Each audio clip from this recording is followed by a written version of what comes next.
Halo teman-teman, kenalin gue Pandi dan lo lagi nonton video segmen Demen Ngobrol Special Edition.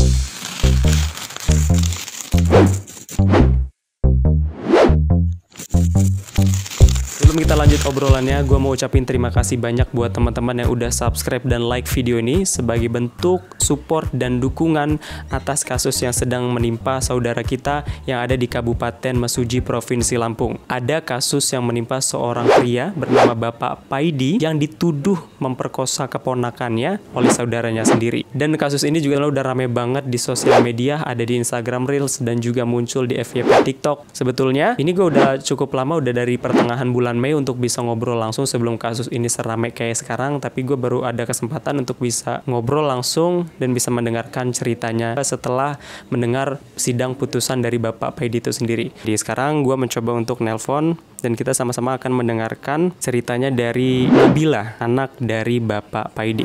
Kita telepon dulu. Halo, Assalamualaikum. Waalaikumsalam.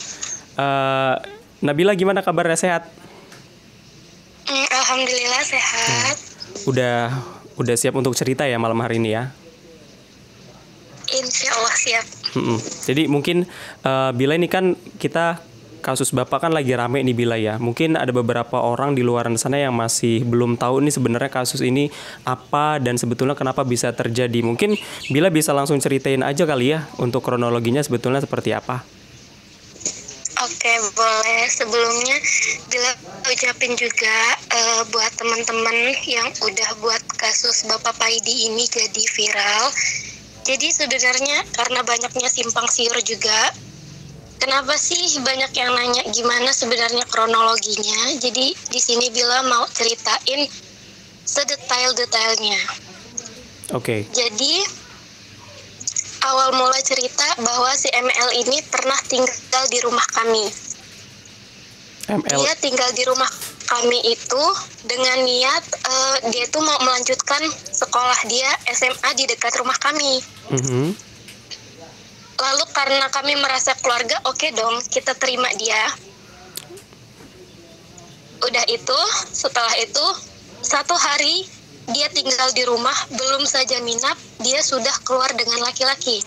Oke. Di situ saya sebagai anak berpikir bahwa ini anak kok belum minap aja sudah berani ya keluar sama laki-laki. Bahkan itu sampai jam 10 malam. Wow. Udah itu, ibu bapak masih bilang dengan baik-baik sama Bila bahwa kita coba ingetin dulu si ML, ngomong baik-baik, namanya juga dia masih anak SMP kelas 3 kan, mungkin dia belum tahu. Oke, di situ Bila bilang sama dia keesokan harinya, Dek, di sini dia manggil aku Yunda ya. Iya. Di sini Yunda bukannya nggak ngebolehin kamu keluar, tapi jangan malam ya, soalnya kan daerah kita juga kan ngelewatin tempat yang sepi, takutnya ada apa-apa. Kamu kan cewek, Yunda aja nggak pernah keluar malam. Bilang gitu. Terus kata si ML ini, iya Yunda. Udahnya, oke, masih pikir Bila, oke, Bila kasih tahu ini. 2 hari 3 hari dia minum di rumah Bila. Bila ngerasa barang Bila dipakai dia tanpa seizin. Tanpa seizin Bila. Barang-barang itu kayak jilbab, kacamata, baju, celana. Karena dia tinggal di kamar yang memang baju Bila, barang Bila ada di dalam situ. Di situ saya juga sempat ngasih teguran baik-baik sama dia, kalau Dek, tolong ya, bukannya nggak boleh. Tapi kalau mau make, tolong izin dulu sama Yunda, kata Bila kayak gitu. Oke, dia masih bisa diomongin, tapi keesokan harinya masih dilakuin dia. Akhirnya dia pulang, setelah seminggu dia tinggal di rumah kami, dia pulang. Yunda, saya pulang dulu ya, karena saya mau sekolah. Jadi karena masih COVID, sistem di SMP dia itu masih seminggu masuk, seminggu libur. Bila pikir, oke, Bila. Dan dia berangkat, bawa barang yang benar-benar cuma setengah tas, tiba-tiba tas itu penuh. Bila sempat curiga nih. Bila cek ternyata memang benar, baju-baju yang Bila pinjemin ke dia, handuk, kacamata, celana, semuanya dibawa dia. Bahkan ibunya Bila ini sempat mengingatkan sama dia, karena Bila kan waktu itu bilang sama ibu, Bu tolong dong ingetin sama dia, kasih tahu kalau memang mau pakai barang izin dulu. Akhirnya kata ibu ngomong ingetin si ML ini bilang, nak kamu kalau memang mau kamu bilang dulu sama Yundanya ya. Akhirnya ya udah dia pulang itu dengan kakaknya. Akhirnya setelah seminggu dia sudah sekolah itu, dia niat mau balik lagi ke rumah kami. Udahnya dia nge-WA, Yunda, aku mau balik lagi ke sana ya. Di situ saya menolak dengan sangat baik-baik. Maaf ya Dek, Yunda bukannya ada apa-apa. Di rumah sudah ada orang kerja 2, jadi nggak ada tempat lagi. Oke, di situ dia tetap maksa, dia ngomong kalau padahal kan aku mau sekolah di sana, begini-begini, kata dia begitu. Saya hanya ingin menghindari hal yang tidak kami inginkan terjadi di rumah. Karena anak ini masih susah diatur. Akhirnya dia mau balik lagi itu gagal. 3 hari setelahnya dia nge-WA lagi. Dia bilang, Yunda, boleh nggak sih tinggal di sana lagi? Dan saya tolak dengan baik-baik lagi. Udah itu, ibunya si ML ini 2 kali berkunjung ke rumah kami. Ibunya main ke rumah kami, terus sempatlah terbuka omongan kami, bilang begini, gara-gara ibunya yang buka omongan duluan, iya si ML ini susah diatur. Terus ibu Bila mengingatkan, karena ini sebagai orang tuanya ML loh. Panggilannya kan Puhun, ibu ke ibunya ML ini panggilannya Puhun. Puhun, ini karena kita masih keluarga. Jadi Puhun, selama ML di sini, ML itu memakai barang ini tanpa izin. Dia keluar dengan laki-laki dan sebagainya. Terus ibunya bilang begini, saya sebagai orang tua juga sudah nggak bisa ngomong apa-apa lagi. Si ML ini sering pulang jam 1, jam 2 malam. Keluar dengan laki-laki dan segala macam. Bahkan di situ ada saksinya loh, ibunya berbicara itu. Saksinya adalah 2 orang yang ikut kerja sama kami. Kakaknya si ML itu atas nama Suryadi, ibunya Bila dan Bila. Akhirnya di situ ibunya bilang ngomong gini, iya makanya itu kalian selaku orang tuanya saja merasa keberatan, apalagi kami. Akhirnya sudah, singkat cerita, ayahnya ML kecelakaan. Ayahnya ML kecelakaan, Bapak Paidi hujan-hujan mati lampu, bawa motor sengaja untuk menjenguk ke rumah sakit ayahnya ML. Karena memang mulianya hati Bapak Paidi ini, masih mau mengurusi keluarga mereka yang sudah dibuang oleh keluarga kami yang lainnya. Sorry Bila, sebelumnya aku potong. Ini kalau boleh tahu latar belakang ceritanya di tahun berapa ya? Atau di bulan apa, inget nggak? Kalau bulan bilang nggak inget, tapi kalau tahun ini masih 2021. 2021. Asik ya. Kalau ingat sih Bila, dari pokoknya kejadian dari anak itu pernah tinggal di rumah kami itu Januari. 2021. Lanjut. Setelah itu ayahnya kecelakaan, bapak biasa seperti biasa, dia mengurus segala urusan mereka. Udahnya setelah hampir sebulan dari ayahnya kecelakaan, ayahnya main ke rumah kami karena sudah hampir pulih. Di situ posisi ayah ML minta duit buat berobat sama bapaknya Bila, sama Bapak Paidi. Dia berkata bahwa Paidi, kasih saya dulu duit 100 karena saya mau beli obat. Terus ada lagi ucapan dia, Paidi, tolong saya mau titip lagi ML di rumah ini. Saya udah nggak sanggup lagi. Dia nggak bisa diatur. Tolong bantu saya didik dia. Bapak Paidi dengan berat hati dia bilang ke Bila dan ibu, dia izin dulu. bagaimana ini, si ayahnya ML sudah datang minta dititipkan ini. Lalu ibu dan Bila bilang gini, dia selaku orang tua kandungnya saja keberatan, apalagi kita. Dia dengan orang tua kandungnya saja susah diatur, apalagi dengan kita. Jadi akhirnya disitulah keluarga kami menolak si ML itu. Oke. Lalu setelah 10 hari ayah ML main ke rumahnya Bila itu, yang mau menitipkan ML itu, ayahnya ML tiba-tiba meninggal dunia. Itu kalau boleh tahu Seperti sakit atau biasa. gimana? Apa meninggal? Nah, kurang tahu ya meninggalnya karena apa. Mungkin luka dalam setelah kecelakaan, mungkin bisa jadi. Itu di bulan berapa, ingat nggak? Bulan berapa Bila nggak ingat. Tapi masih 2021 ya? Masih 2021. Oke, terus? Terus seperti biasa keluarga kami mengelayat ke rumah mereka, 3 hari datang, 7 hari datang, sampai akhirnya ke 100 hari ayahnya ML. Ya. Jadi 100 hari ayahnya ML dengan sangat mencurigai, ibunya ML atas nama Rusmiati mengundang kami melalui pesan WA dengan kalimat seperti ini, bahwa Arneli, Kamis malam tanggal 29 100 hari Kiai. Oke. Setelah itu, karena dia nge-WA jam 11, kami posisi sudah tidur, kami ngebales paginya. Ini 11 malam ya nge-WhatsApp-nya ya? Di tanggal 29 pagi. Oke. Terus ibu tanya jam berapa Puhun, si ibunya ML ini nggak ngebales sama sekali. Dia malah mengirim pesan suara bahwa mengatakan bahwa HP saya error dek. Oke.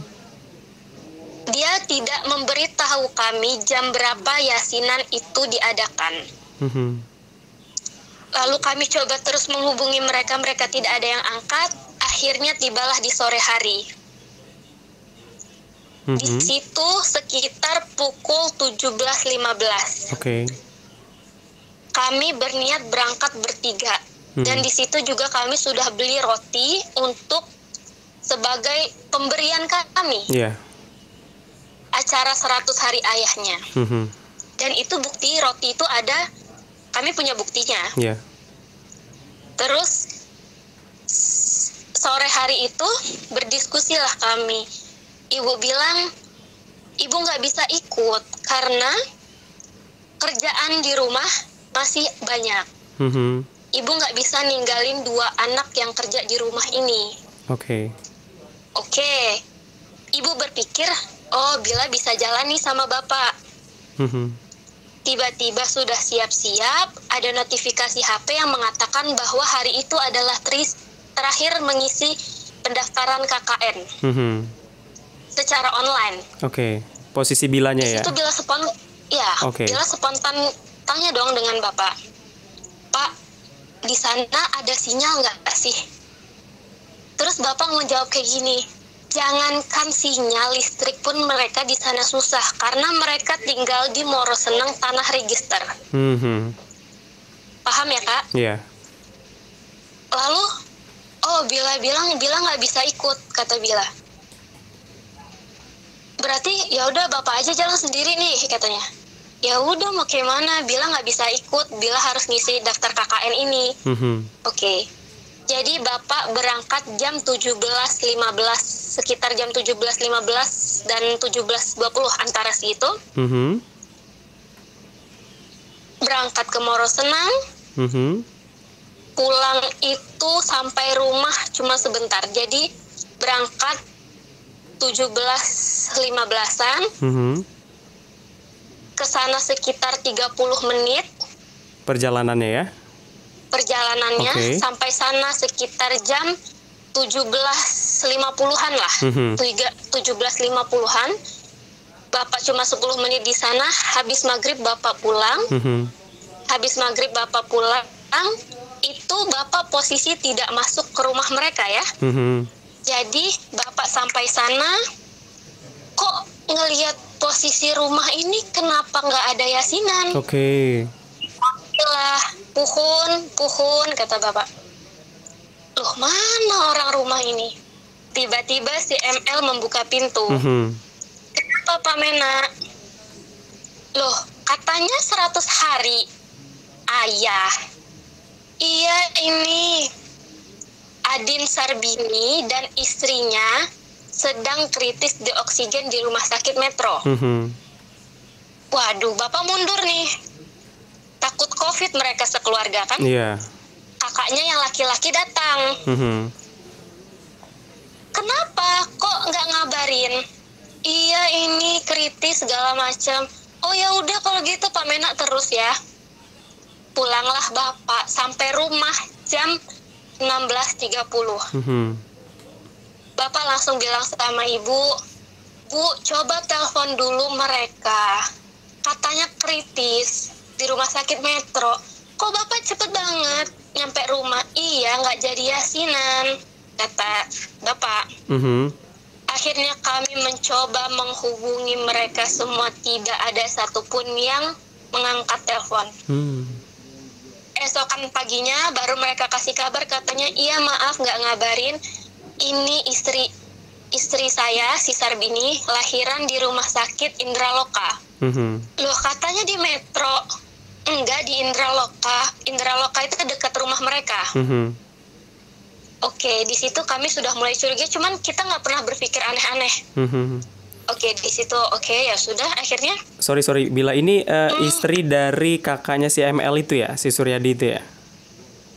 Si Sarbini. Oh, si Sarbini. Itu kakaknya ML juga? Iya, kakaknya ada 2. Oke, Kalau si Suryadi itu yang ketemu Bapak waktu saat Bapak kesana itu juga. Oke, yang Bapak nggak masuk ke rumahnya itu ya?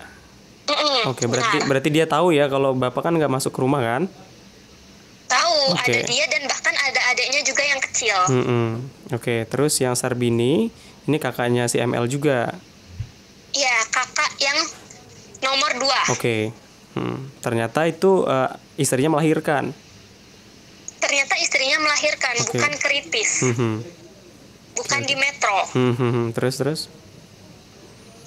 Setelah itu, kami coba hubungi segala macam, bahkan sampai ibu menawarkan ada mobil nggak? Kalau nggak ada mobil kami jemput.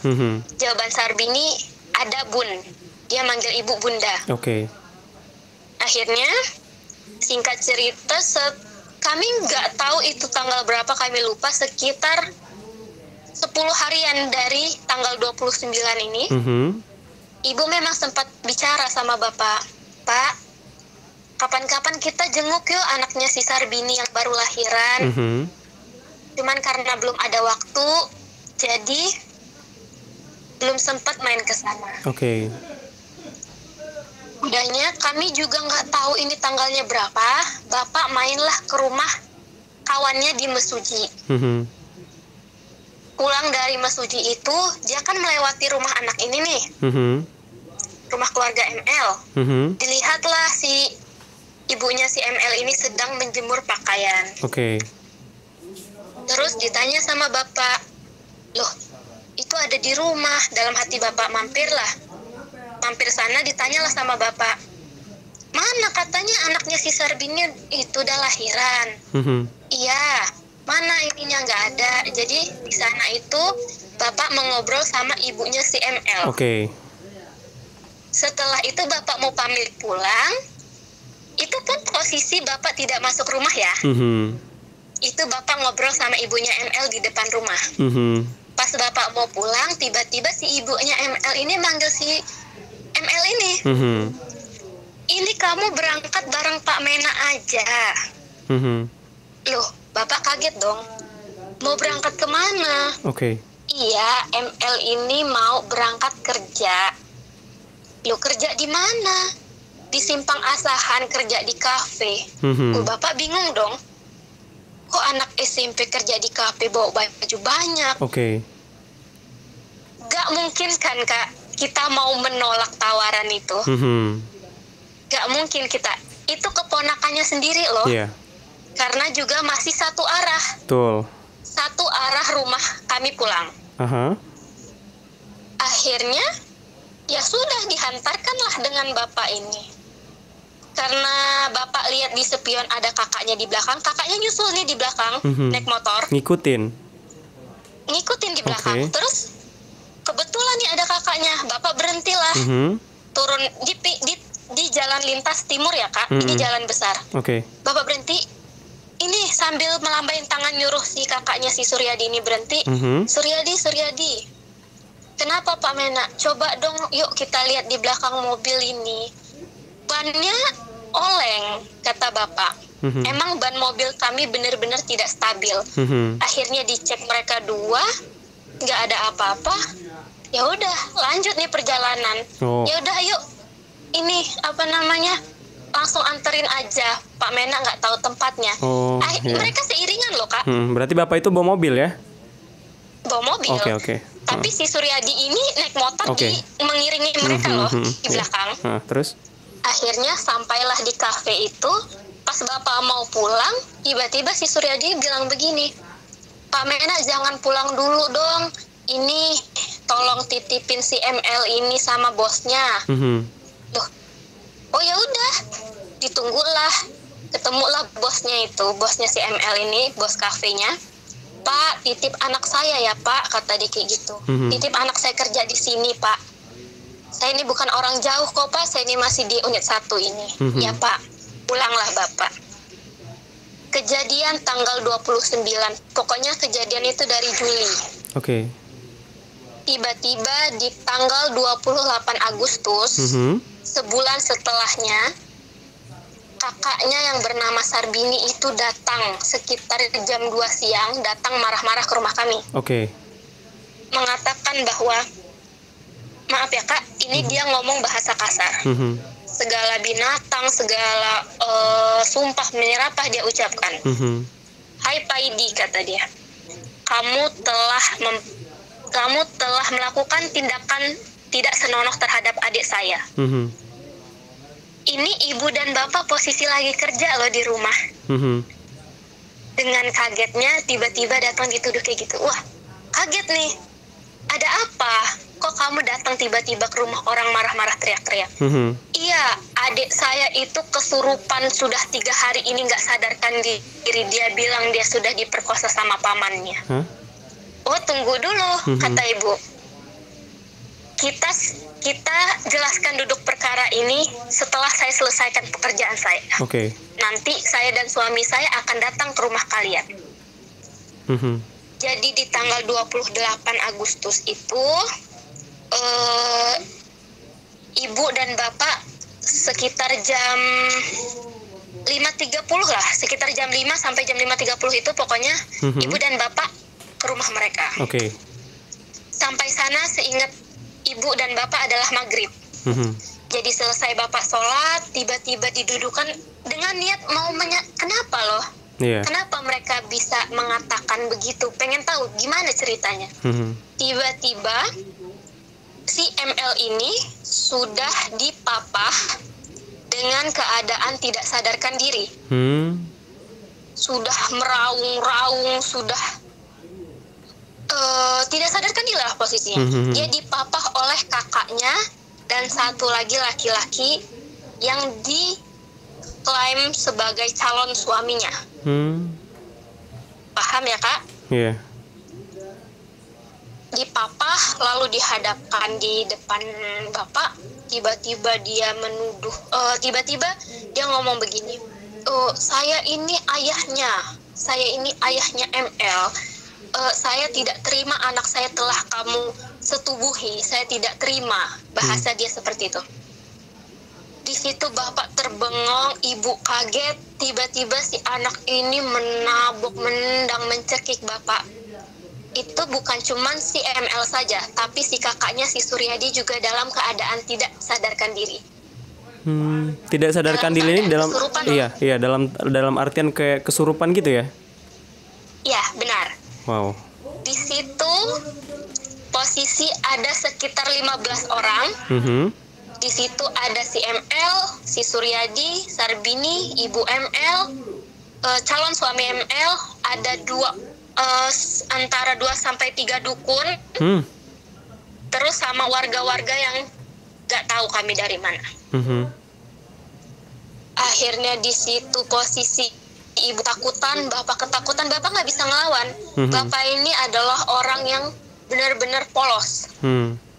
Jadi bapak hanya terima diem aja, dia sampai ditarik ibu karena ibu juga ikut dianuin. Jadi mereka saling melindungi. Akhirnya ibu bilang begini, kalau seandainya suami saya bersalah, saya siap tanggung jawab terhadap anak ini.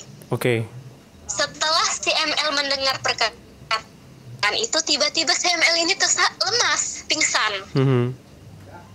Terus tiba-tiba si kakaknya ngomong gini, sudah bunda, Pak Mena, pulanglah kalian, kata dia kayak gitu.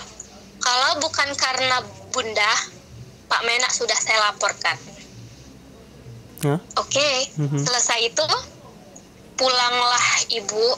Sepanjang jalan, ibu bertanya, Pak, tolong jujur sama saya. Bapak sudah 25 tahun loh bersama saya. Tolong bantu saya. Bapak benar melakukan itu? Jawaban Bapak, la ilaha illallah Bu, jangankan saya mau melakukan tindakan itu, ada di dalam pikiran saya pun tidak ada. Sebagai istri yang sudah 25 tahun menemani, percaya dong. Karena mengingat juga tidak ada tingkah laku Bapak yang selama seumur hidupnya tidak ada yang pernah namanya tercoreng. Oke. Jadi, ibu percaya, ibu yakin sama Bapak. Akhirnya pulanglah mereka ke rumah. Sepanjang perjalanan itu sampai rumah, keesokan harinya di tanggal 29, kakaknya si Suryadi datang ke rumah kami sekitar jam 8. Posisi Bapak sedang yasinan. Tiba-tiba dia ketemu saya, dia ngobrol dengan saya. Kenapa kamu? Saya bilang begitu kan. Saya jijik ngelihat muka keluarga kalian. Loh kenapa? Bapak kamu telah memperkosa adik saya. Saya jawab, kamu punya bukti apa? Kamu punya foto, punya video. Ayo tunjuk ke saya, kita buat laporan ke polisi. Alah, pusinglah saya. Adik saya sudah tidak sadar. Adik saya sakit, kata dia gitu. Adik saya ngamuk-ngamuk. Ya udah, kata saya kan. Kamu duduk dulu di sini. Kita kan duduk di depan rumah tuh. Kamu duduk dulu di sini, jelaskan dengan saya baik-baik. Ya, kalau kamu datang dengan tiba-tiba menfitnah tanpa menjelaskan alurnya, saya nggak terima. Terus dia bilang kayak gini, saya tahu dari dukun. Wow. Loh, ketawa dong saya. Kamu di zaman tahun 2021 kayak gini, kamu masih percaya dukun? Kata saya. Allah, nggak tahulah saya segala macam. Dia mengalihkan pembicaraan kan.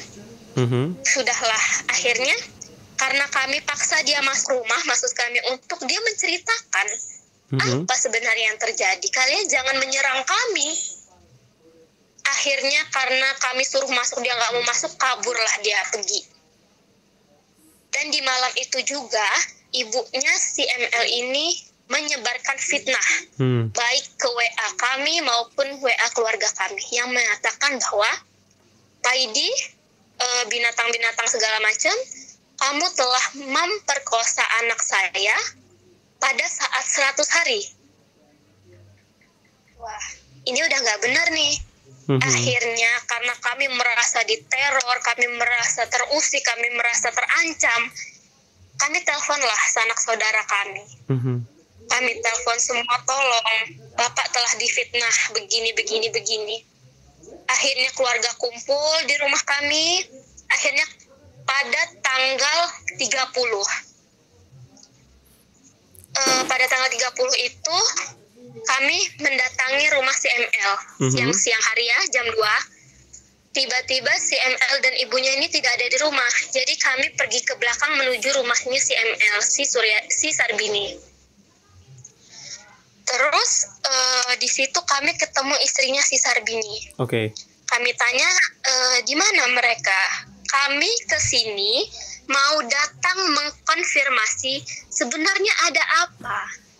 Kenapa kami minta siang? Karena kami nggak mau lagi terjadi kejadian seperti yang kemarin yang mereka kesurupan. Oke. Jadi pada siang hari itu yang berangkat adalah saya, ibu saya, Bude Eva selaku kawan dari ibu saya,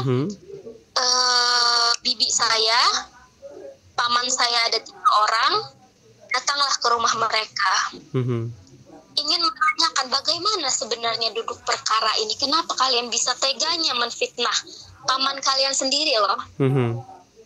Akhirnya kami ketemulah sama si kakaknya yang namanya Sarbini. Oke. Tiba-tiba si kakaknya Sarbini ngomong kayak gini, iya saya itu ngelihat adik saya 3 hari ngelamun belakangan ini. Dia kesurupan, dimasukin arwah ayahnya, mengatakan bahwa adiknya telah dilecehkan oleh pamannya. Setelah itu kami bilang begini, bawa sini adik kamu biar kita ngobrol langsung, dan ibu kamu biar kita ngobrol langsung. Oke. Tiba-tiba alasan mereka begini, ini adik sedang kami obati. Loh, saya langsung jawab dong kak, kalian jangan bohong ya. Ini status adik kalian di WhatsApp masih jalan-jalan naik motor pulang sekolah buat TikTok joget-joget. Kaget mereka. Waduh, nggak bisa jawab. Oh masa iya, katanya kayak gitu. Loh, kalian jangan bohongin kami dong, kata kami kayak gitu. Akhirnya si paman kami ini ngomong begini, coba pastikan dulu benar-benar, jangan sampai yang ngelakuin orang lain yang kalian korbankan paman kalian. Akhirnya selesai itu, pulanglah kami. Jawabannya si Sarbini ini, iya siap jawab dia. Pulanglah kami ini. Kami sekitar sampai rumah itu jam 4, jam 4:30 lah kak, sampai rumah di unit 1 itu, rumah kami. Tiba-tiba jam 5:30 kami dapat telepon dari paman kami ini yang ikut berangkat ke rumah mereka, yang ngomong begini, ini si Sarbini ini nelpon saya, kata dia gitu. Dia ngomong kalau la ilaha illallah Pak Tut, adik sudah saya sumpah di atas Al-Quran bahwa bukan Pak Mena yang ngelakuinnya. Kata Pak Tut itu adalah paman kami ya, paman saya, bilang begini bahwa, kalau begitu minta maaf lah kalian ke rumah. Saya takut Pak Tut, adik takut. Jangan takut, kalian tahu siapa Pak Mena kalian. Akhirnya pada menjelang maghrib, datanglah ibu ML dan ML membawa motor. Itu posisi saya dan ibu sedang membeli materai.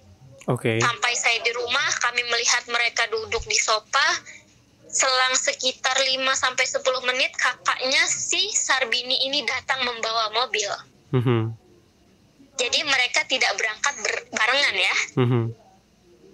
Sudahnya, duduklah kami di tengah ruangan itu sambil mengepalkan tangan Sarbini, mengatakan bahwa saya selaku anak laki-laki mewakili emak, adik saya ML, adik saya Suryadi, memohon maaf karena telah memfitnah Pak Mena melakukan tindakan tidak senonoh dengan adik saya. Kami punya video rekaman ya. Oke, nanti bisa dikirim ke kita ya, kita taruh di sebelah kita ya, sini ya. Siap. Oke. Setelah itu bisa dilihat bahwa video itu dia dengan rasa ketakutan dia meminta maaf ya. Karena dia merasa dia telah menfitnah pamannya sendiri. Di situ posisi ML bisa dilihat posisi awal dia masih bermain HP. Dengan sabarnya Bapak mengatakan bahwa kamu jangan gugup. Kamu masih darah saya. Ini paman kamu loh, kata Bapak.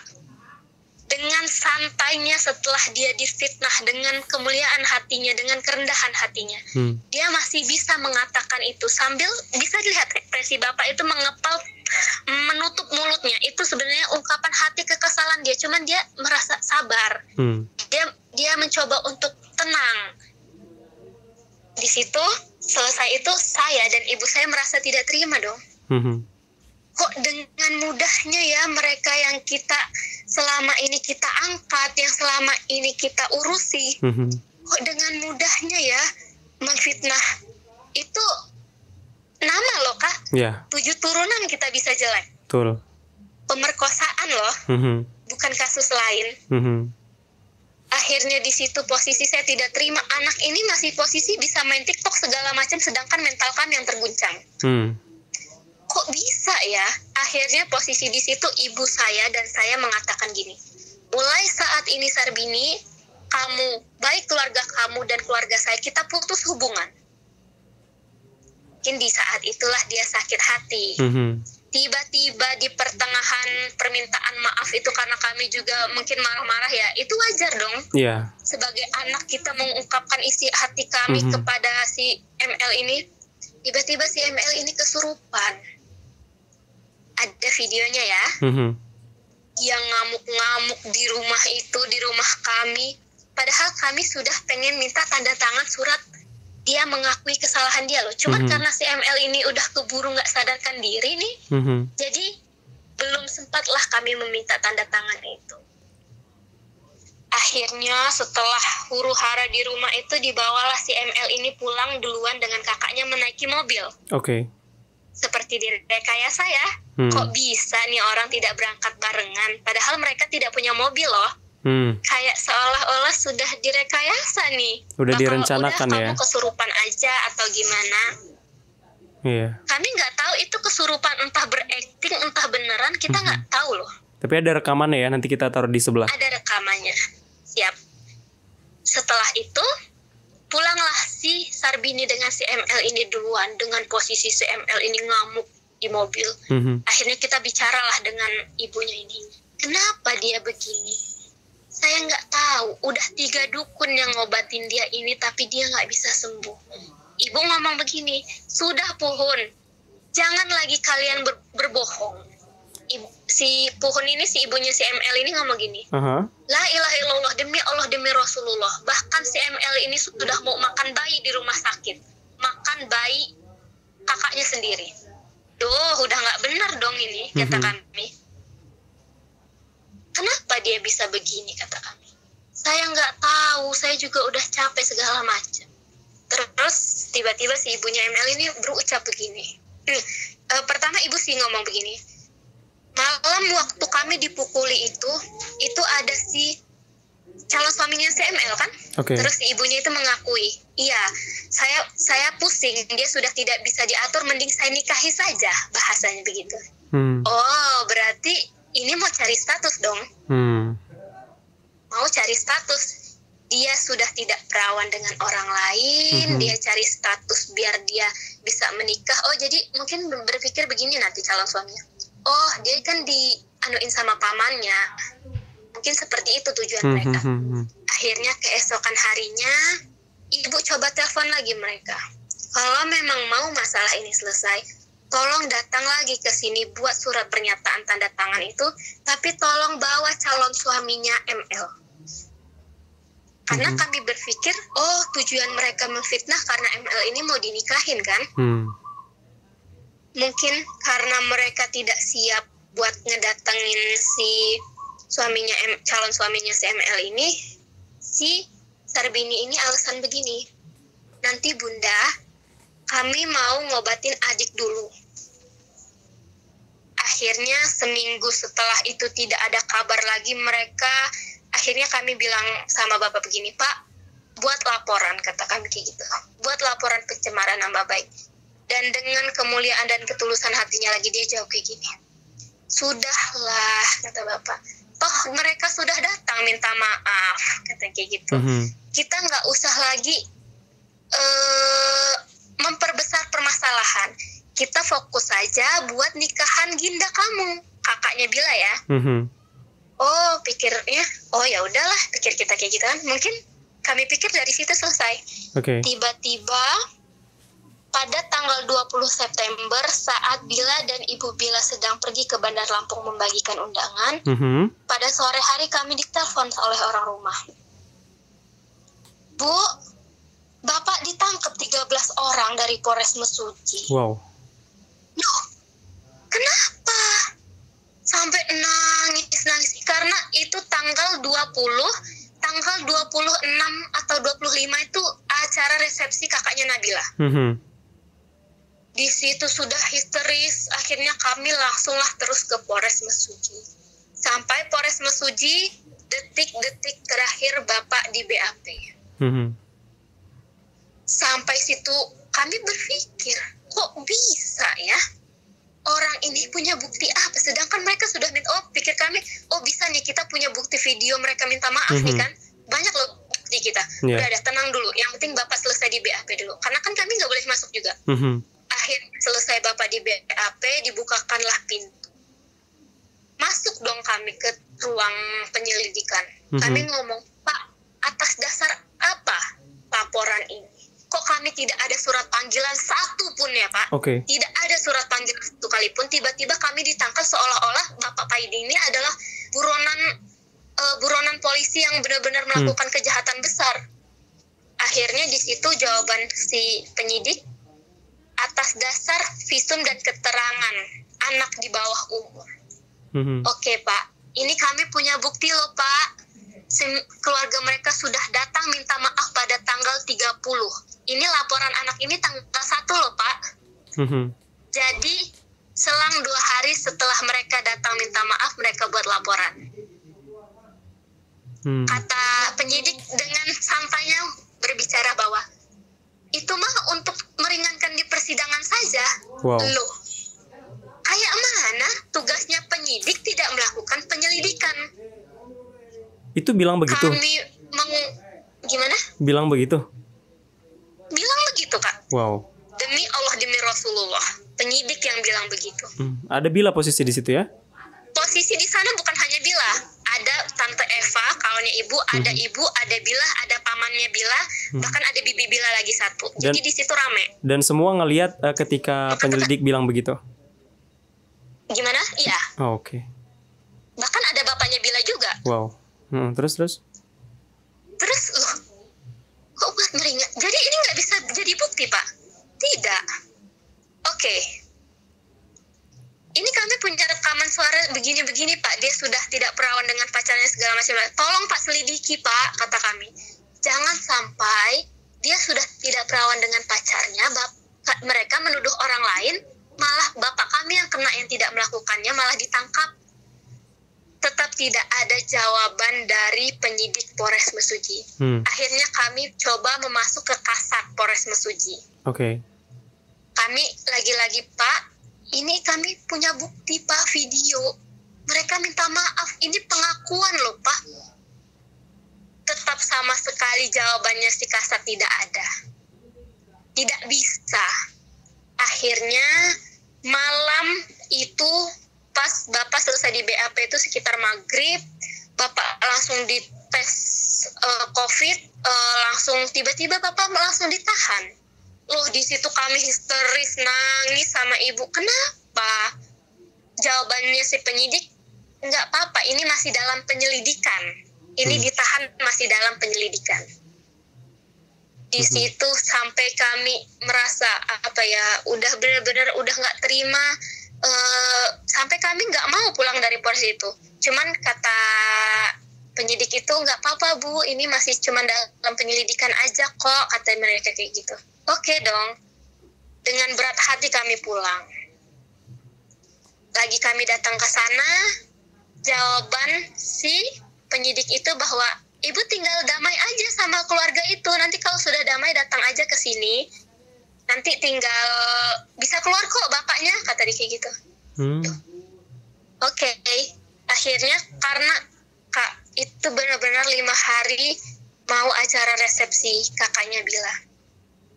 Akhirnya kita coba nih jalur keluarga masuk ke tempat mereka, karena kami disuruh loh sama Kasat sama penyidik. bukan bukan untuk apa ya, karena buat berdamai. Mau nggak sih kita berdamai, cari jalan tengahnya apa yang terbaiknya. Oke. Tapi si Sarbini ini terus menghindar. Entah mereka mencari apa, kita nggak tahu. Ya sudah, mereka mau berdamai, tapi dengan syarat Bapak disuruh mengakui. Mending nggak usah. Kata Bapak, lebih baik saya membusuk di penjara daripada saya mengakui perbuatan yang tidak saya lakukan. Dari situ Bapak sudah ditangkap, Bapak di BAP cuma sekali. Nah, ini masuklah ke perdamaian. Kami di situ menyewa satu pengacara, terus kami membuatlah laporan pencemaran nama baik di Polres Tulang Bawang. Membuat laporan itu, tiba-tiba nih pihak si ML, ibunya si ML dan si kakaknya si ML ini menandatangani surat damai terlebih dahulu loh. Bisa, nanti bila tunjukin buktinya. Oke. Jadi yang minta damai terlebih dahulu itu adalah ibunya ML dan kakaknya si ML. Akhirnya tanda tangan damai, udahnya terus Bapak diserahkan sama Bapak tanda tangan. Terus kata si kanitnya, ini mau saya pertemukan dulu biar meyakinkan. Akhirnya dipertemukanlah kami di Polres Mesuji itu. Oke. Dipertemukannya, sudah damai, sudah segala macam, tinggal pencabutan laporan. Loh, sudah nunggu 2 hari katanya Bapak belum bisa keluar, karenanya masih gelar perkara dulu, bahasanya masih gelar perkara dulu. Ditunggu lagi sampai, loh kok nggak jadi pencabutan laporan ya? Kenapa? Padahal kan sudah damai. Apa yang salah? Kok kasus ini diteruskan? Akhirnya Bapak mendekamlah di Polres Mesuji itu selama 4 bulan, hanya di BAP 2 kali, di awal dan di akhir saat Bapak mau di P21 kan. Oke, bila cukup cerita sampai di situ aja sih. Yang penting buat kawan-kawan biar tahu gimana sih kronologisnya sampai kenapa sih kok bisa ditangkap sama Polres Mesuji, gimana cerita awalnya. Wow, luar biasa ya. Menurutku kayak menuduh dengan ketidaksadaran gitu kan. Tadi kan kayak kesurupan kan posisinya. Benar, dan itu diakui di persidangan. Tuh.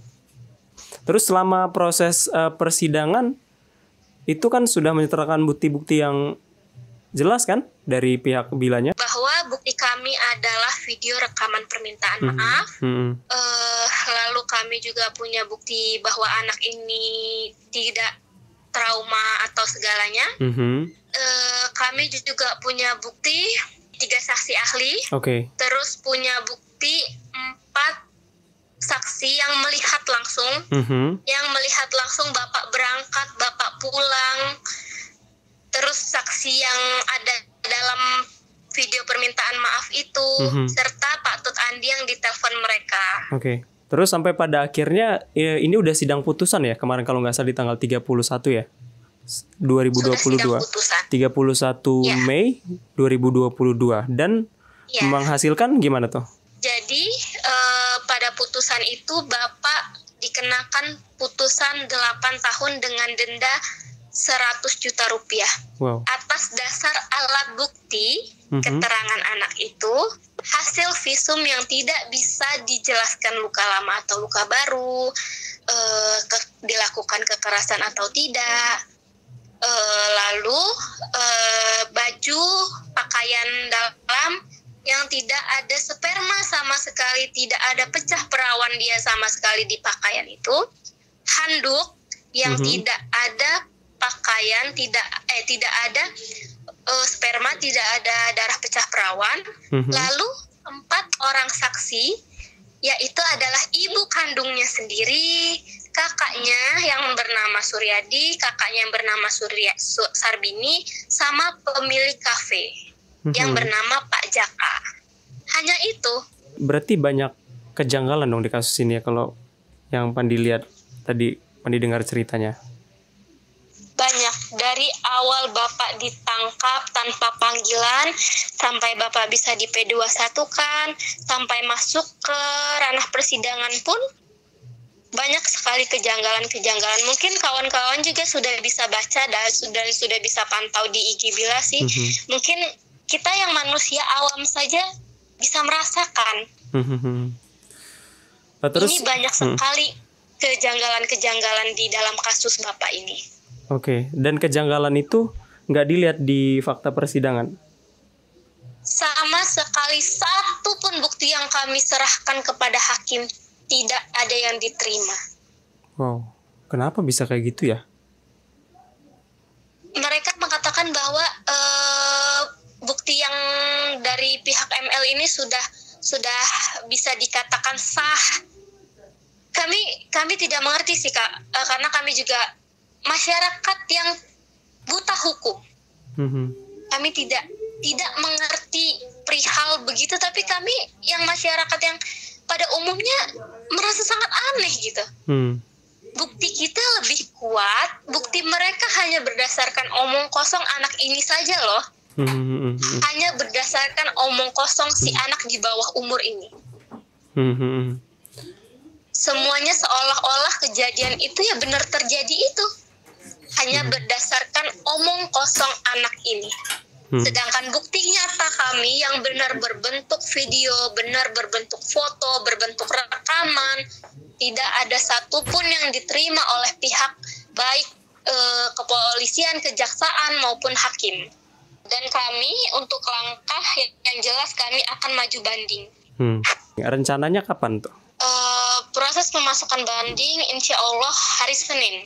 Oke, hari Senin di tanggal 6 ya, 6 Juni 2022 ya? Ya.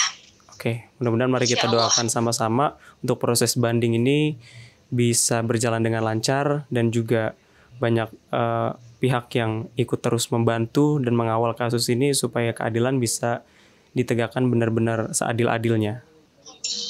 Amin. Kalau harapan Bila sendiri untuk kasusnya ke depannya harapannya seperti apa kalau harapan Bila dan keluarga memohon dengan sangat, tolong dengarkan pihak kami, tolong selidiki kasus ini sebenar-benarnya, jangan hanya mendengarkan satu pihak yang katanya korban.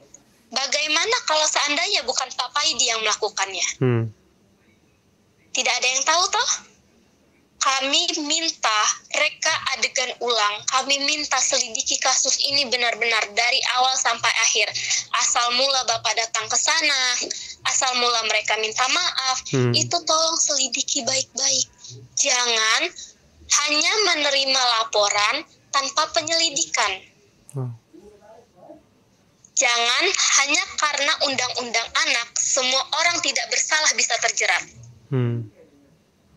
Jadi Bila mohon sama kawan-kawan sebelumnya, Bila ucapin terima kasih banyak. Mungkin inilah Tuhan angkat derajat Bapak setinggi-tingginya. Bahkan antusias kawan-kawan netizen, bahkan sampai ke luar negeri sekalipun, Bila nggak bisa balas satu-satu, intinya Bapak mengucapkan terima kasih banyak. Bapak terharu, Bapak sedih, Bapak nangis. Kami hanya meminta bantu kawal kasus ini sampai Bapak Paidi bisa mendapatkan keadilan. Semangat buat Bila dan keluarga. Ya kita lihat banyak orang yang support, banyak juga teman-teman berbagai pihak yang udah mulai ini nih tahu, semakin menyebar luasnya juga kan teman-teman netizen. Kita doakan kasus ini semoga cepat selesai dan mendapatkan benar-benar keadilan dapat ditegakkan seadil-adilnya. Amin. Dan segala oknum yang terkait, kalaupun nanti ada permainan, faktanya di kemudian hari terbukti ada permainan atau apa, mudah-mudahan oknum yang terkait atau oknum yang terlibat itu bisa diberantas.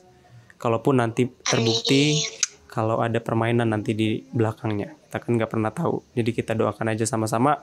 Semangat buat Bila, orang-orang baik selalu support ada di belakang dan di samping Bila.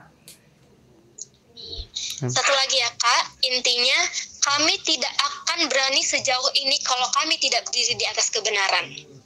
Betul. Terima kasih sekali lagi Bila untuk waktunya, udah mau ngeluangin waktunya untuk cerita di video kali ini. Mudah-mudahan sekali lagi kita doakan sama-sama semoga ini bisa mendapatkan keadilan yang sebenar-benarnya. Makasih Terima kasih banyak ya Kak. Makasih ya Bila, sehat-sehat. Kak. Terima kasih, Kak. Assalamualaikum. Waalaikumsalam.